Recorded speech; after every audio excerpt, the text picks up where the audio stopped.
이제 인류는 노아의 세 자녀를 통해서 나누어집니다. 오늘 1절에 보면 온 땅의 언어가 하나요 말이 하나였더라.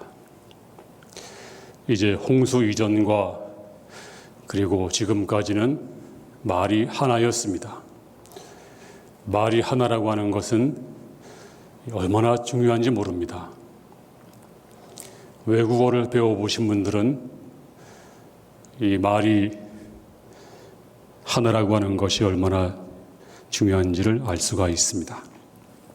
굉장한 시간이 걸리고 노력을 해도 다른 나라 말을 배운다는 게 쉬운 일이 아닙니다. 오늘 2절 말씀에 보면 이에 그들이 동방으로 옮기다가 신할 평지를 만나 거기 거류하며. 이제 그들은 동방으로 계속 옮겼습니다. 동쪽으로 옮겼습니다. 가다가 이 동쪽으로 옮겼다. 이 말은 하나님을 떠나서 하나님을 등지고 멀리 갔다는 것입니다. 죄를 지은 인간은 자꾸 하나님을 떠나서 멀리 갑니다.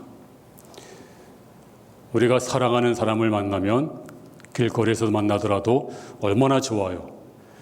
빨리 가서 인사하고 아는 척하고 좋아하잖아요.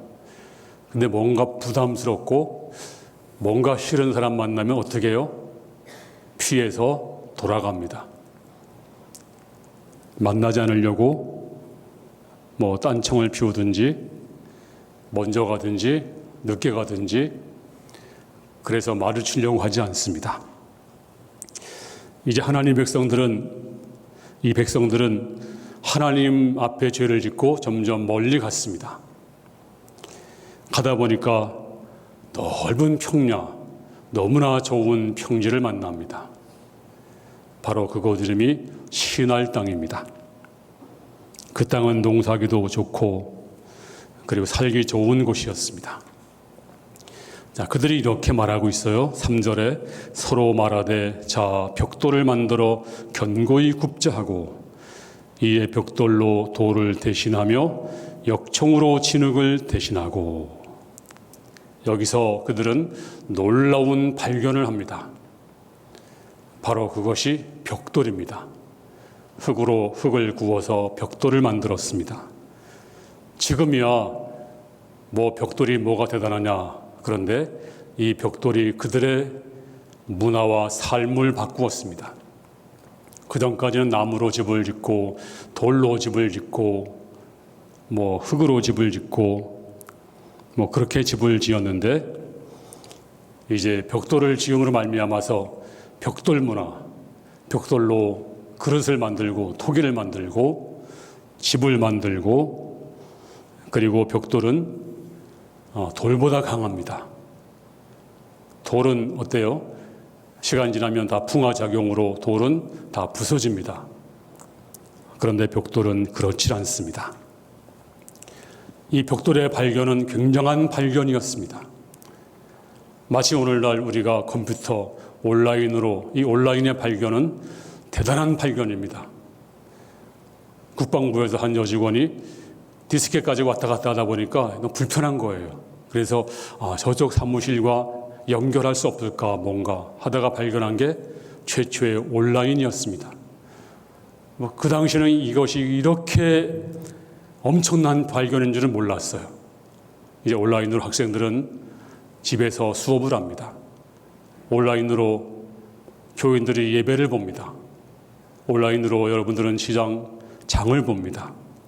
온라인으로 화상회의를 합니다. 전 세계를 하나로 묶었습니다.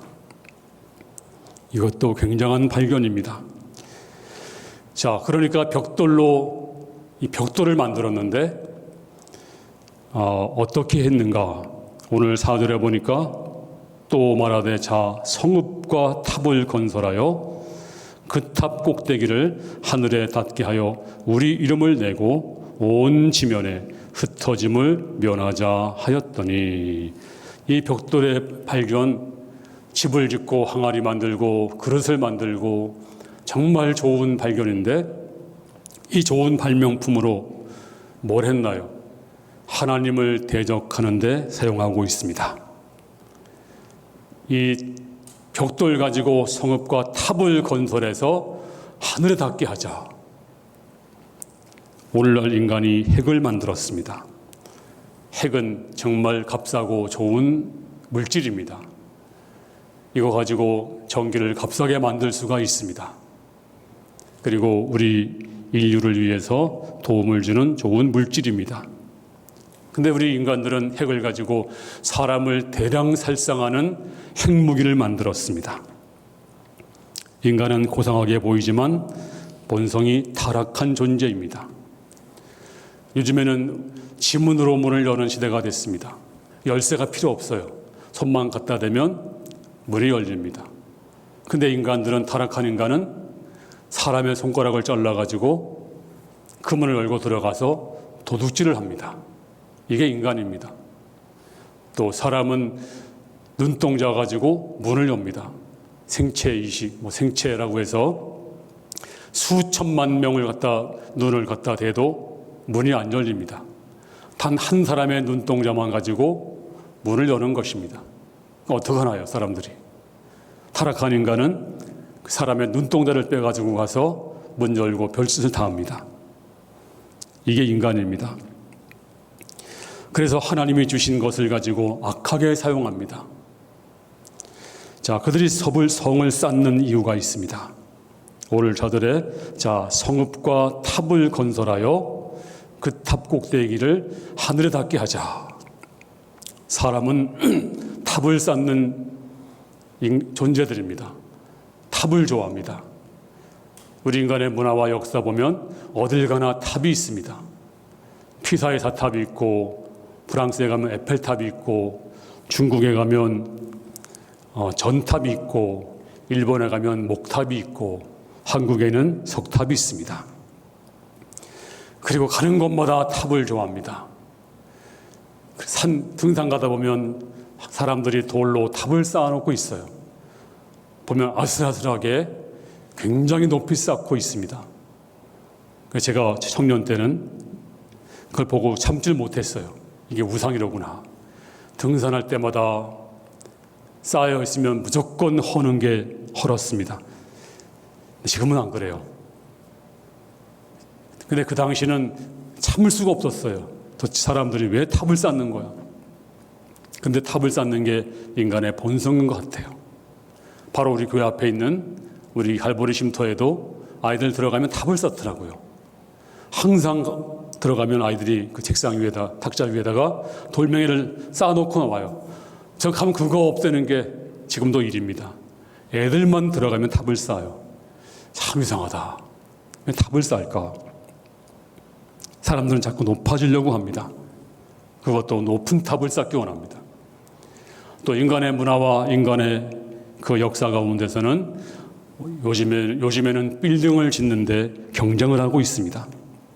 그리고 세상에서 가장 높은 빌딩을 지으면 우리나라가 세계에서 가장 높은 빌딩을 가지고 있다.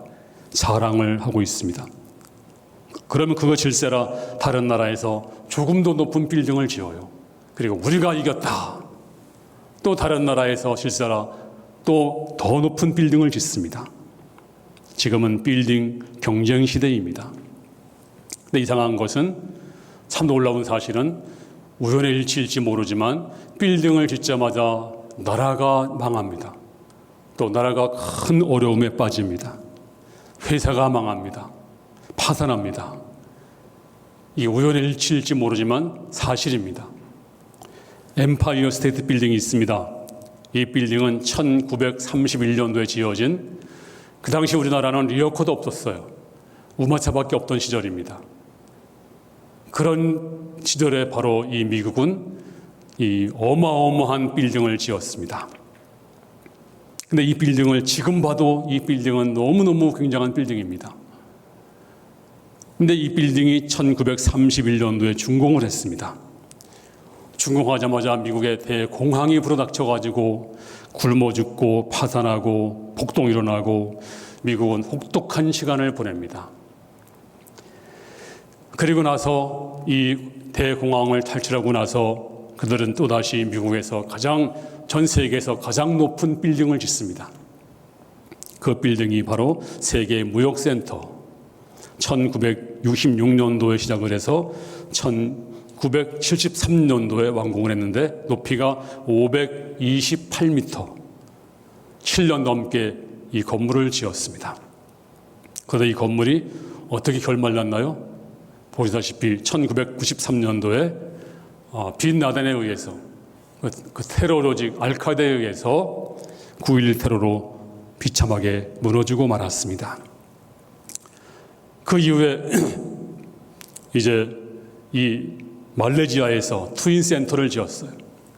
1998년도 말레이시아는 이 쌍둥이 트윈 센터전 한동훈 우리나라 쌍용건설과 삼성물산이 지은 건물입니다. 그런데 1988년도에 완공했는데 완공하자마자 아시아용에서 이 말레이시아는 전락해서 지금도 일어나지 못하는 그런 나라가 돼버리고 말았다고 합니다. 이 빌딩이 지어지자마자 타이페이가 대만이 이에 질세라 더 높은 빌딩을 지었습니다. 2004년도에 수도 타이페이에서 509m 세계에서 가장 높은 빌딩을 지었습니다. 그 당시에. 그리고 이 대만은 탄탄한 나라입니다. 4마리 용 중에 하나였습니다. 지금은 우리를 따라오지 못합니다. 그대로 주저앉고 말았습니다. 그 다음에 이에 질세라 홍콩에서 센트럴 타워를 지었습니다. 홍콩도 사용 중에 하나였는데 지금은 아닙니다. 주권이 중국에 넘어가 버리고 말았습니다. 그리고 이제 이어서 두바이의 부르즈 칼리파라고 하는 어마어마한 빌딩, 아마 현존하는 빌딩 중에서 제일 높은 빌딩을 두바이에 지었습니다. 그리고 이 빌딩을 지은 다음에 두바이는 쇠퇴합니다. 우리나라에도 제일 높은 빌딩이 63층 고작. 그런데 그 주인은 대한생명은 망했습니다. 빌딩을 지으면 망한다. 네, 우연의 일치일지 모릅니다. 근데 사실입니다. 이렇게 사람들은 탑을 쌓는 걸 좋아합니다. 그 높은 탑을 쌓으려고 애를 써요. 그러면 왜 탑을 쌓을까요? 탑을 쌓는 이유가 뭘까요? 오늘 본문에 보니까 몇 가지가 나와 있습니다. 첫 번째는 그 탑 꼭대기를 하늘에 닿게 하여 홍수 심판을 무력화시키기 위해서. 이제 우리가 하나님께서 홍수 심판할 때 우리가 죽은 이유는 높은 탑이 없어서야. 만약 그때 탑이 있었더라면 우리가 하늘 높이 올라가서 하나님이 계신 곳까지 올라가면 하나님도 꼼짝 못하고 피를 들이다가도 멈출 텐데 우리가 탑이 없어서야. 그때 그들이 회개하고 하나님 우리가 죄를 짓지 않겠습니다 이렇게 회개한 것이 아니라 탑이 없어서 망한 거예요. 이래서 탑을 쌓기 시작했습니다. 하나님의 비를 퍼붓다가도 하나님이 계신 곳까지 비가 차올라가면 하나님의 비를 어디다 또 내리시겠어? 탑이 없어서 우리가 죽은 거지. 바로 이것이 교만입니다. 그 탑 꼭대기를 하늘에 닿게 하여 사탄이 내가 이것을 먹으면 하나님처럼 될 것이다. 하나님을 거역하라. 하나님께 대들어라. 하나님처럼 될 것이다. 바로 이것이 탑을 쌓게 한 것입니다. 인간의 교만, 하나님을 대적하는 마음, 하나님을 싫어하는 마음, 바로 이것이 탑을 쌓게 한 것입니다. 그 다음에 또 한 가지는 우리 이름을 내자. 탑을 쌓아서 이거 우리가 지은 거야. 우리가 얼마나 위대해. 그래서 큰 건물을 지을 때마다 사람 이름을 꼭 새겨 넣어요. 누가 이 건물을 규정했노라고. 이 건물은 누가 했노라고. 우리 인도에다 교회를 많은 교회를 세웠지만 사람 이름을 써놓지는 않았어요. 제 이름을 써놨더라고요. 지난번에 가서 제가 당장 지우라고 혼을 냈습니다. 건물마다 사람 이름을 써놓잖아요. 왜 그럴까요? 이름을 내기 위해서. 탑을 쌓는 이유가 하나님을 찬양하는 것이 아니라 이름을 내기 위해서. 사람은요, 이름을 내고 싶은 게 본능입니다. 그래서 김일성 만세, 저 금강산에다 가보니까 그냥 빨간 글씨로 김일성 만세, 통일되면 그거 지우려고 그러면 정말 큰일입니다. 그리고 관광지 외국 가서도 말이죠, 왔노라 보았노라 김철수, 왔다 갔노라 홍일동, 한글로 그것도 다 이름을 써놓는 게 본능입니다. 여러분, 예수 믿는 것은 자기를 감추는 것입니다. 예수 믿는 것은 이름을 감추는 것입니다. 그리고 종의 모습으로 사는 것이 예수를 믿는 것입니다. 근데 종은요, 이름이 없어요. 종은 이름이 있어봤자 칠뜨기 또는 만보기, 좋은 만보기, 그 정도 이름은 가지고 있더라고요. 종은 소유권도 없습니다. 종은 보상도 바라지 않습니다. 종은 절대 순종합니다. 종 이름이 없는데, 그렇습니다. 우리는 종들입니다. 근데 무슨 이름을 그렇게, 어디 조그만 사무실 가더라도 큰 명패에다가 누구 사장, 대표 누구, 사장 누구, 당회장 누구, 제 사무실에 와보세요. 명패 하나 있나? 그런 거 필요 없어요. 여러분, 이름은 감추는 것입니다. 주보에 봐도 제 이름이 어디 있습니까? 그냥 맨 밑에 자세히 봐야 있어, 없어요. 네, 이름 그런 거 별 의미가 없습니다. 그렇다고 여러분들이 함부로 막 그러지는 마십시오. 본인 스스로가 다 그렇게 해야 됩니다. 그래서 탑을 쌓았습니다. 우리 이름은 하나님이 높여주셔야지 내가 높이면 하나님께서 낮추시는 것입니다. 그러므로 내 이름 너무 높이려고 하지 마세요. 그냥 이름 없이 사세요. 이름 높이는 사람은 하나님이 기뻐하지 않습니다. 우리는 누구 이름만 높여야 돼요? 예수 이름 높이세. 하나님 이름을 높이는 성도가 되기를 주님의 이름으로 축원합니다. 그 다음에 또 한 가지는 온 지면에 흩어짐을 면하자. 하나님은 아담과 노아에게 주신 명령이 있습니다. 생육하고 번성하여 땅에 충만하라. 땅에 충만하라는 말씀은 땅에서 흩어져라.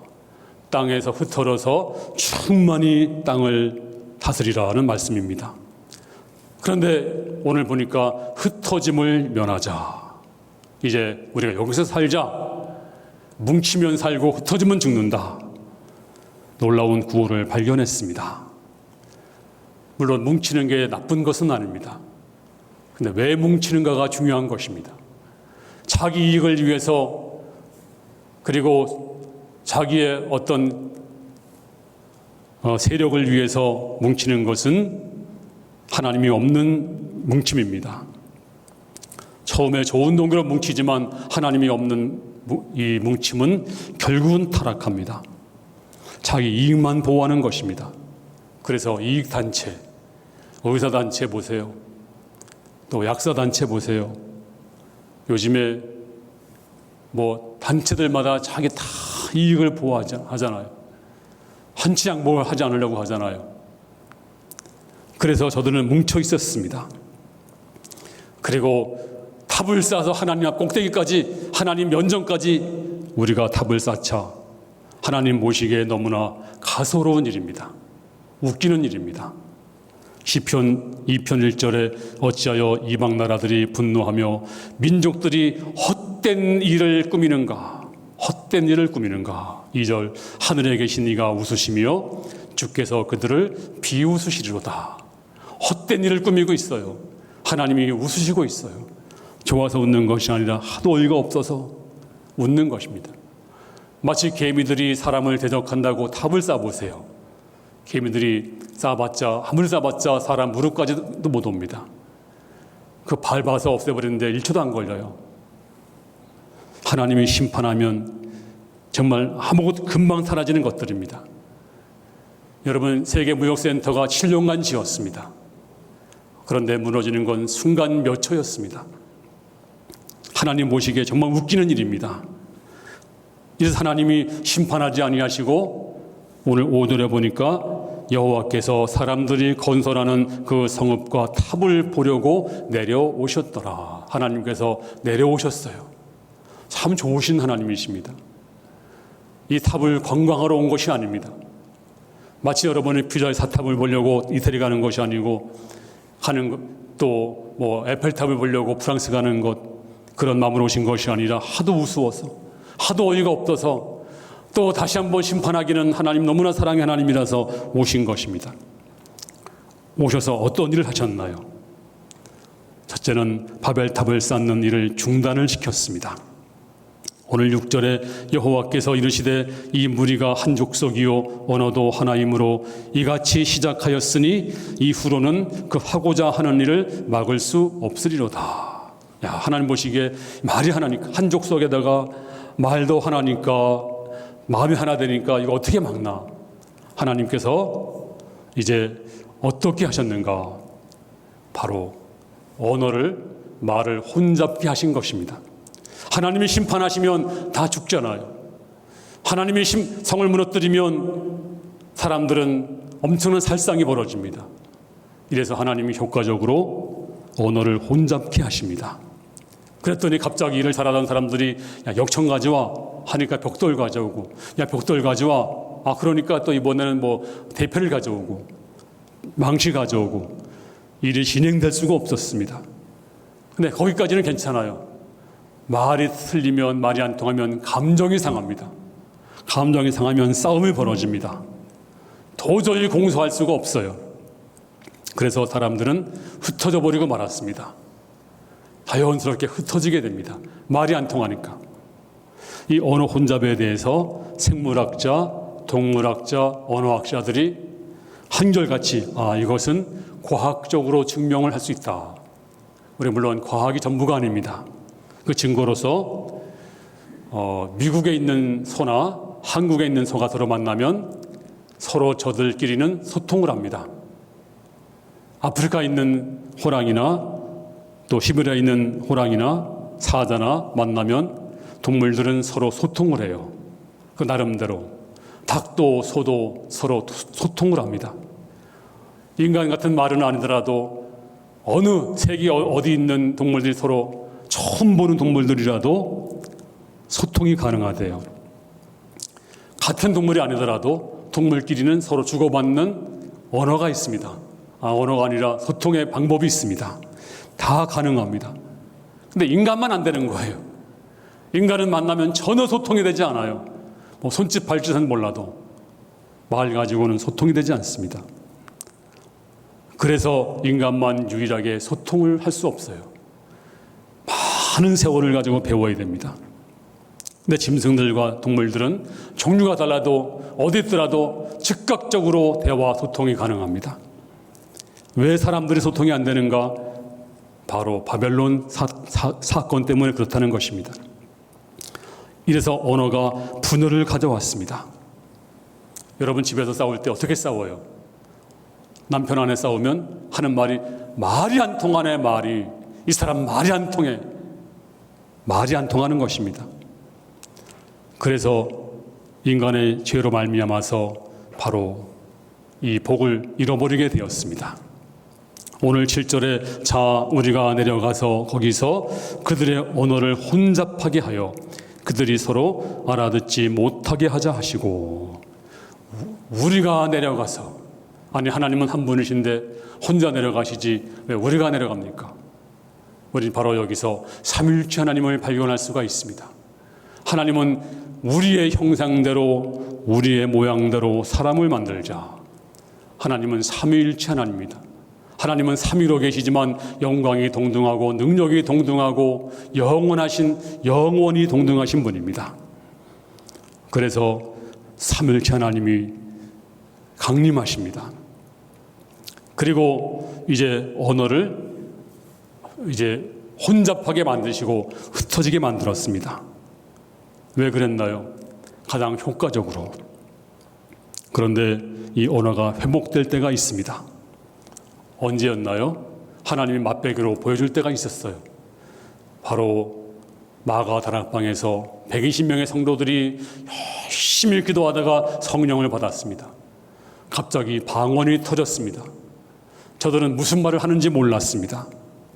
새로운 말을 하기 시작했습니다. 바로 그때 예루살렘에는 유월절을 지키기 위해서 여러 나라에서 사람들이 몰려들어 있었습니다. 그런데 들어보니까 거기서 기도하는 사람들은 무식한 사람들이고 어부들이고 평범한 사람들인데 다 자기들의 나라 말을 하는 거예요. 너무 놀랐습니다. 사도행전 2장 11절에 그레데인과 아라비아인들이라 우리가 다 우리의 각 언어로 하나님의 큰 일을 말함을 듣는도다 하고 다 놀라며 당황하여 서로 이르되 이 어찌된 일이냐. 깜짝 놀랐습니다. 아니 저들이 무식한 어부들이 평범한 평민들이 한 번도 외국에 갔다 온 사람이 없는 사람들이 어떻게 저렇게 유창하게 우리나라 말을 하는 거야? 참 이상하다. 놀래버리고 말았습니다. 언어가 잠시 회복된 것입니다. 바로 천국은 한 언어로 쓰는 나라입니다. 천국은 언어가 회복된 나라입니다. 이제 우리는 천국 방언을 합니다. 비록 우리가 한국말, 영어, 중국어 하지만 예수 믿으면 언어가 회복되는 거예요. 할렐루야 하면 다 알아듣잖아요. 그리고 우리말이 다 변했습니다. 항상 옛날에는 원망, 불평, 그리고 자기 중심이었지만 지금은 감사합니다, 찬양합니다, 믿습니다. 얼마나 좋은 말들입니까? 그러므로 여러분들의 말이 회복되기를 바랍니다. 여러분들의 말이 긍정적이 되기를 바랍니다.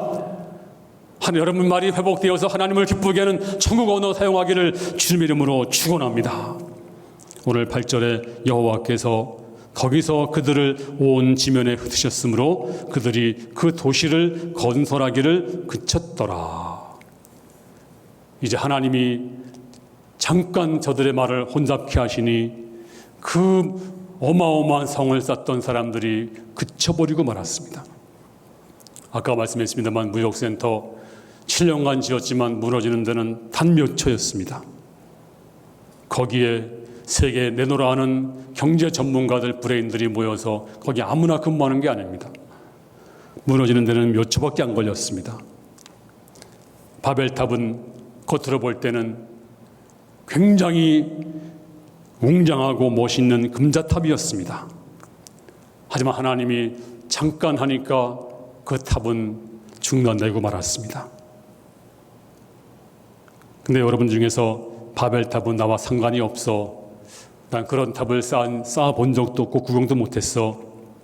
하지만 우리 안에도 바벨탑이 있습니다. 무엇이 바벨탑일까요? 바로 높아지고자 하는 마음, 끝없이 높아지고자 하는 마음, 나를 나타내고자 하는 마음, 높은 지위, 높은 인기, 높은 물질, 내 이름을 나타내고자 하는 마음. 왜 내 이름이 없어? 왜 나를 이렇게 대접하는 거야? 하나님 없이 살고 싶은 마음, 이런 것들이 바로 바벨탑입니다. 이 탑이 무너져야 됩니다. 내가 무너뜨리면 하나님께서 흩어버리고 무너뜨리는 것입니다. 오늘 힘들고 어려워도 우리는 바벨탑의 길을 걷지 말아야 됩니다. 우리 앞에 바벨탑의 길이 있고 십자가 길이 있습니다. 바벨탑은 내 이름을 내고 내가 높아지고 내 중심의 길이 바벨탑의 길입니다. 십자가 길은 바로 힘들고 어려워도 십자가 지고 좁은 길로 가는 것입니다. 저는 여러분들이 다 십자가를 지고 좁은 길을 갈 수 있기를 바랍니다. 한 분도 바벨탑의 길을 걷지 마시고 바벨탑을 쌓지 마시기를 바랍니다. 사탄은 자꾸 충동합니다. 바벨탑을 쌓아라, 높아져라, 너 이름을 내라, 흩어지지 말고 네 중심으로 살아가라, 너 죽으면 그만이야, 너 없으면 다 소용없어, 욕심을 내, 너 자신을 준비해, 네가 최고야. 하지만 주님은 십자가를 지고 나를 따르라 말씀하십니다. 전 여러분들이 다 십자가 지고 주님을 따라갈 수 있기를 바랍니다. 그리고 여러분 앞에 있는 속에 있는 바벨탑이 다 무너지기를 바랍니다. 오늘 이제 여러분 입에서 천국 말이, 천국 방언이 회복될 줄로 믿습니다. 그리고 이제부터는 분열의 언어가 아니라 하나님을 기뻐하는 언어, 천국 방언에 충만히 임하기를 주 이름으로 축원합니다. 날마다 주님 모시고 기뻐하는 복된 성도 다 되기를 주님 이름으로 축원합니다. 할렐루야. 하나님 아버지 감사, 찬양, 영광 올립니다. 우리 안에 바벨탑이 있었습니다. 옛날 그 사람들만 바벨탑을 쌓은 것이 아니라 나도 바벨탑을 좋아하고 거기에 동참하고 있었습니다. 항상 내 이름 없으면 화가 나고 항상 높아지고자 했고 항상 내 욕심, 내 이기심으로 똘똘 뭉쳐서 흩어지지 않고 살았습니다. 이제 회개합니다.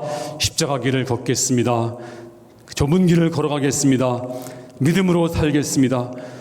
이 바벨탑을 철저하게 아버지 무너뜨리겠습니다. 이 바벨탑으로 생기는 바벨론 다 무너지고 앞으로 다 무너져서 영원한 아버지 심판에 이를 텐데 그날에 거기 동참하는 자 한 심령도 없도록 주여 역사하여 주시옵소서.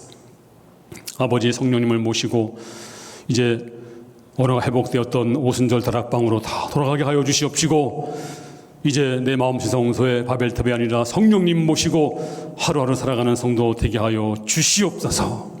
축복하며 감사드리며 예수님 이름으로 기도하옵나이다. 아멘.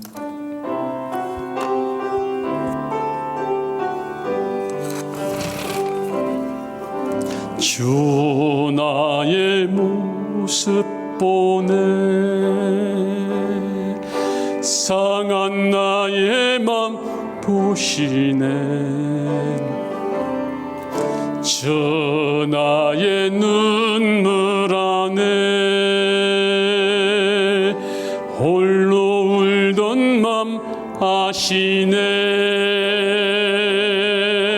세상 소망 다 사라져 가도 주의 사랑은 끝이 없으니 살아가는 이 모든 순간이 주 은혜임을 나는 믿네 주 사랑 내게 있네 그 사랑이 날 채우네 주는 내게 있네 그 은혜로 날 세우네 세상 소망 다 사라져 가도 주의 사랑은 끝이 없으니 살아가는 이 모든 순간이 주 은혜임을 나는 믿네 십자가 단단히 붙잡고 날마다 이기며 나가세 머리에 면류관 쓰고서 주 앞에 찬양할 때까지 예수는 우리를 깨끗게 하시는 주시니 그의 피 우리를 눈보다 더 이게 하셨네 다시 한번 십자가 단단히 붙잡고 날마다 이기며 나가세 머리에 면류관 쓰고서 주 앞에 찬양할 때까지 예수는 우리를 깨끗게 하시는 주시니 그의 피 우리를 눈보다 더 희게 하셨네.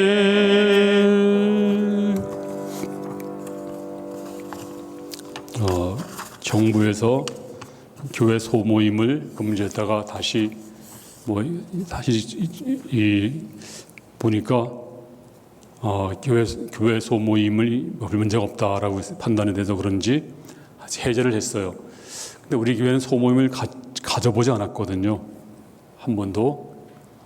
근데 또 하라 그러니까 이거 안 할 수도 없고 걱정이에요. 그래서 우리가 너무 앞서서 이렇게 방역을 너무 철저하게 하지 않았나 할 정도로. 지금 다른 교회 제가 가끔 가요. 요즘에 이제 여러 가지 행사가 있어서 가면 한 칸 뛰는 교회가 없어요. 우리 교회밖에 없어요. 옆에만 뛰는 거예요. 그리고 찬송가도 엄청 많이 불러. 이제 3부부터는 찬송가 이제 4절까지 다 부를 거예요. 찬송가도 엄청 부르고 총성가도 엄청나게 많이 해요. 대신 마스크 쓰고. 근데 우리는 내가 너무 철저하게 했나 할 정도로.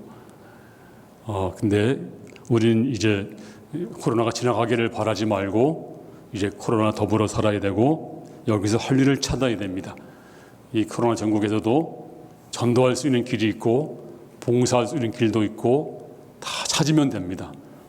이제 적응을 하고 우리가 방역에 힘을 쓰면서도 이제 주일학교도 정상으로 돌아가야 되고 안 보내던 부모님을 다 보내시고 교회에서도 이제 안전하게 잘 관리할 수 있도록 하시고 모든 이제 목장 예배도 이제 앞으로 회복을 하고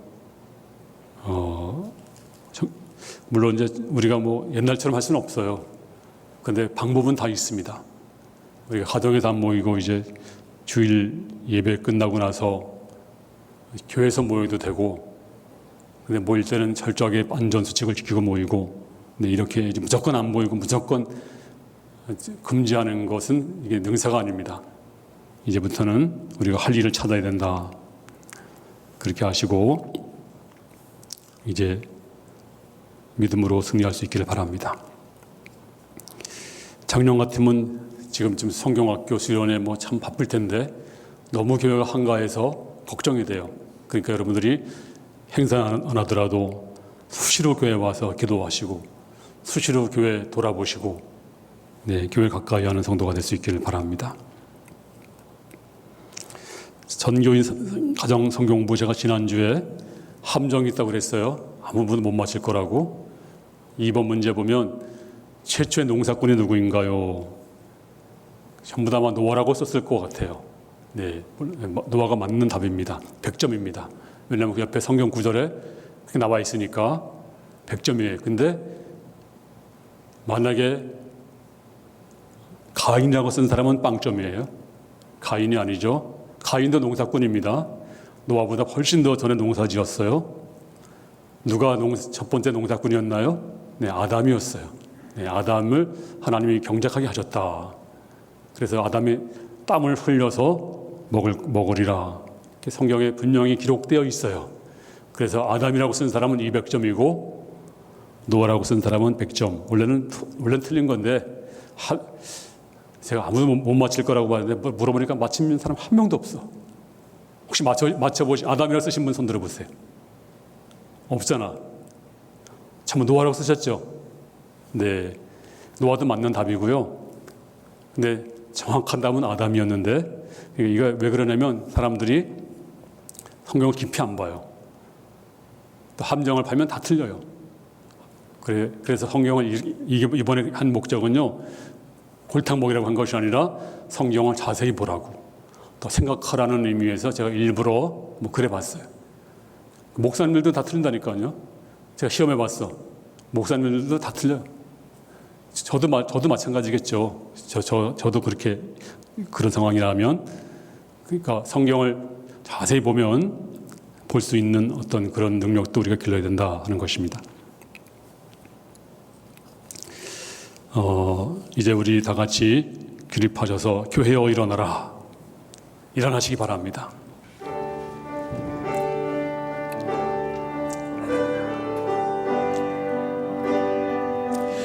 교회여 일어나라. 주께서 부르시니 우린 두려움과 실패 내려놓고 교회여 일어나라. 교회여 일어나라. 교회여 일어나라. 위에서 보내시니 우릴 부르신 삶의 자리에서 교회여 일어나라. 우린 세상의 빛 하나님의 편지 우리 교회 세상이 주를 버리라. 일어나라 아버지 사랑으로 아버지 능력으로 서로 하나 되어 그 빛을 비추라. 너희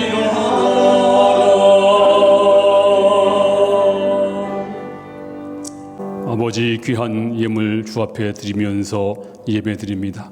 사랑하는 손길들 위해 하늘문을 여시고 큰 축복으로 한 주간도 성령의 기름을 부어서 승리하게 도와 주시옵소서.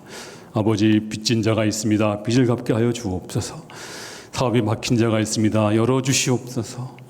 앞이 막막한 자가 있습니다. 햇빛을 주의 빛을 비춰 주옵소서. 한 주간도 믿음으로 승리하게 하여 주옵소서. 주 예수님의 은혜와 아버지의 사랑과 성령님 감동하심이 주의 백성들 머리 위에 충만 임할지어다. 아멘.